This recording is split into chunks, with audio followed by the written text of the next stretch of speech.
There are so many things to appreciate about living in the modern world. I myself am a person who is a proud citizen of the new age, right? I love the 21st century, but there are so many things to hate about the time that we live in. And one of them is the fact that I feel like the modern world has no sense of pacing. We want to get to the end as soon as possible. It's especially become emphasized by how, or you see it in the world of the influencer, where young people can become very wealthy just by posting images or a few videos on social media, whatever the social platform may be, TikTok, Instagram, Facebook, or even YouTube, whatever platform it may be. Any one of those platforms can make you into a person who can go out and basically have their own wealth. Go out and earn a living just by making videos in your bedroom, making videos on your drive to school, or whatever the case may be. You can even be a gamer in a bedroom making games or playing games and having millions and hundreds and thousands of people watching your videos and donating money towards you. And as a result, I feel like that atmosphere makes us not understand that the life needs a pace. Like, we look at our parents and those who came before us who had no choice but to have a pace, right? Because there was no way to skip certain stages.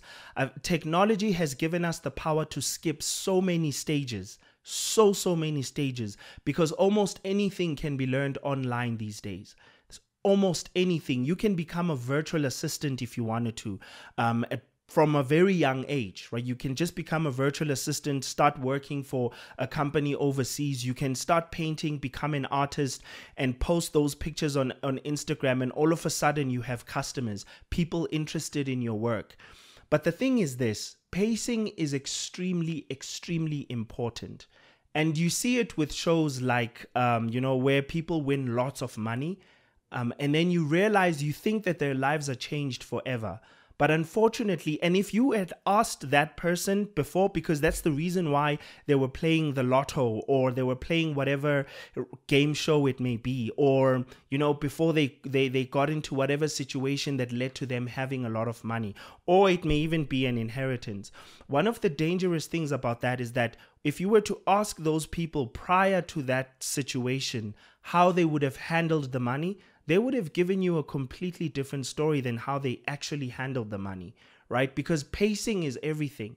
And yes, it is true that those who go and work for their money and earn it month to month and learn to grow it, save some, put it aside, learn to invest their money or start a side hustle. They learn to have more of not just an appreciation for their money, but they learn to keep money. It's the habit of learning to keep it, I believe anyway, that's more important. Now let's look at this from the context of relationships.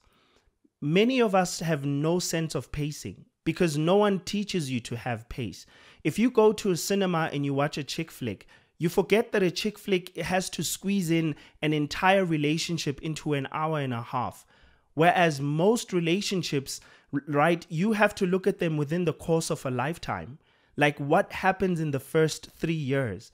But because we romanticize it, because you went and watched the chick flick, because you heard your friend tell you a story, because you followed the relationship influencer who is a couple that tells you about how cute they're living, you think you can fast pace your relationship to that point. And you now start to figure out, if I gave him or her this, then we would be at this point. You fast pace a lot of things. And that's what I essentially want to talk about right now, right? The idea and learning to fall in love with the concept of pacing yourself. And pacing yourself helps in a lot of things. Like if you are going to try to cook a meal, the last thing you want to do the first time you cook a meal is to just go and cook the most complicated meal for as many people as you can find, or for a huge family event. That's the last thing you want to do. When you learn how to cook, you start by cooking for one. You start by making eggs. You learn how to control the knobs on the stove. And it takes a while until you can get to the point where you can actually cook a delicious meal for a large family event confidently. It takes a while. And many of us haven't realized the importance of that. That process is far more important than destination. But the thing with relationships these days, it's so easy to skip the steps. It's so easy, and there's not a lot of monitoring, right? Because you can only monitor people to a certain extent. And of course, I'm speaking to all ages here. You might think that since you're no longer in high school, or since you're no longer in varsity, then this doesn't apply to you. You can pace yourself as fast as you may want to, but unfortunately, that's not how human beings work. Pacing is important in every aspect of our lives. And one of the ways in which you can come to an understanding of that is by realizing that if you don't learn to pace yourself, people will come and they will come pretending to want to be in an intimate, committed relationship, an exclusive relationship with you, and you will quickly give them what they want, and the next day they will be gone. So you have to start to ask yourself, what does it mean for me to pace myself? That's a very, very good question that you need to ask yourself. What does it mean to pace myself? Remember that, first of all, the first thing is this: never accept any pressure from someone to do something that you are not comfortable with. Never ever accept any pressure. The moment you start to see that a person you're with is sort of emotionally blackmailing you to get something out of you, whether it's sexual intercourse or sexual intimacy, whether it's a kiss or holding of hands or anything of the sort, you should never let a person emotionally make you feel like you're robbing them of something that they deeply need, and as a result, you're ruining the relationship. Never let anyone make you feel that way, because that's not a person who truly cares about your well-being. The one who truly cares about your well-being is the one who will say, listen, it's okay. We'll do this at a time when you are ready. And at the same time, I'm not trying to say that you should be extremely impossible with the people that you're in relationships with. That's not the case, and tell them that we'll only do these things in 100 years. I'm not trying to promote being ridiculous. I'm trying to promote being reasonable and rational and learning to seek counsel as you pace yourself. That's another good way, right? If you're in a relationship with someone and you've never sought counsel from someone who's mature, whether it's someone from church or whether it's someone at home that you can rely on, or whether even if it's your friend, because there are some people who keep their relationships so close to the chest that they don't even have a conversation with their friends about it. And here's the problem with that. I mean, I know that there's this thing that likes to be spread that you need to keep your relationship as private as possible. Unfortunately, here's the problem. When things go bad, right? Actually, let me rather say it like this. The Bible says a wise man seeks counsel. So you are not smart enough to not seek counsel. You may not want to seek it from your friends, but you have to seek it from someone. So that because the thing about when someone is taking advantage of you, it's not easy for you to tell because you're emotionally invested in the relationship. They will try to fast pace you to what they want. If any of you have watched the documentary, The Tinder Swindler, you will notice the pattern that individual has with every relationship that he is in. He fast paces the relationship to the point where the individual or the quote unquote friend or romantic partner can give him financial assistance. Fast paces it to that because that's what he wanted. Even the relationships that he keeps for a very long time, he fast paces them he only stays right up until the point where he gets what he wants, because he knew he's basically saving that friend until he needs them.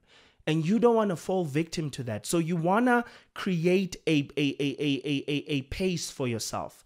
And make sure that you stick to that pace. And if no one is willing, I'm not saying that you should never compromise it, right? I'm not saying that you should never ever compromise it, because sometimes you can make a mistake and set a pace that is unreasonable. And that's where you seek counsel and renegotiate the pace with yourself and negotiate it with your partner. That makes absolute sense. But we do need to learn to pace ourselves. In the era that we live in, like sex is everywhere. Sex is easily accessible. Sex is just something that a lot of people don't realize has severe consequences. And unfortunately, it's one of those things that you'll only realize after you've done it, just how severe the consequences of it are. Unfortunately, and it's one of those things where you wake up having not done it and go to sleep having done it, and you cannot reverse the clock of time, the hands of time. You cannot reverse the hands of time to go back to the time or the place where you hadn't made that mistake. So consider that. It's very important to pace yourself in relationships, and finding and seeking counsel helps you pace yourself, because whenever you're going to make a bad decision, you're not as smart as you may think. I think the Bible firmly acknowledges that we're not as clever as we may think when it tells us that we need to seek counsel, that a wise man seeks counsel. If a wise man seeks counsel, then if you do not seek counsel, what do we refer to you as? If the wise man is seeking counsel, none of us are clever enough to not need advice. That's a very important thing. Or to not need someone to tell us you're moving too fast. And make sure that it's someone mature, because that's another thing that will always fast pace you. Being with the wrong friends who love the thrill of fast pacing a relationship and getting to the point of it. Right? Because everyone knows that those who are unwise, the point of a relationship is sexual intimacy. To those who are unwise, it's not lifelong investment. It's not lifelong commitment. It's not a lifetime worth of an investment building literally everything together. Those who are unwise do not seek to be in relationships for those reasons. They seek to be in relationships for the sexual intimacy, for the kisses, for the hugs, for the touching each other, and then going to tell friends that they've just had this experience. It's about being able to have bragging rights. And you should protect yourself from falling victim to someone who is only with you for the bragging rights. And that's very, very important. So this is where I'm going to conclude this, because I do feel like this is a very important conversation to have, especially in the time that we live in. Learning to fast pace yourself is something that you can definitely learn through studying the word, and just looking at how a lot of people committed themselves to God and to just the service of their country, of their king, and all of that. It teaches, and then you eventually see the reward that they get. And you look at how they had to wait for this reward. The reward was absolutely worth it. And one person that I can think of is Joseph, who is a very good example of that. Like, Joseph went through the most, right? And he was very patient, and he paced himself. He didn't go into, when he got to Egypt and said, "Do you know who I am? Do you know who's my father?" and started throwing tantrums. But he got to where he was through patience, even though he firmly understood that he is a child of God and God is with him. He had that faith, but he still understood the importance of pacing himself. And that's what I want to leave you with. Learn to pace yourself. I want to say as Joseph did, but I do understand that the contexts are very different. And it may sound like I'm saying pace yourself until you're an age that's just very old and mature. And that's not what I'm trying to say. What I'm trying to say is have reasonable pacing and seek advice from people who are mature, people that won't tell you what you want to hear. That's very important. Don't seek advice from people who will only tell you what you want to hear.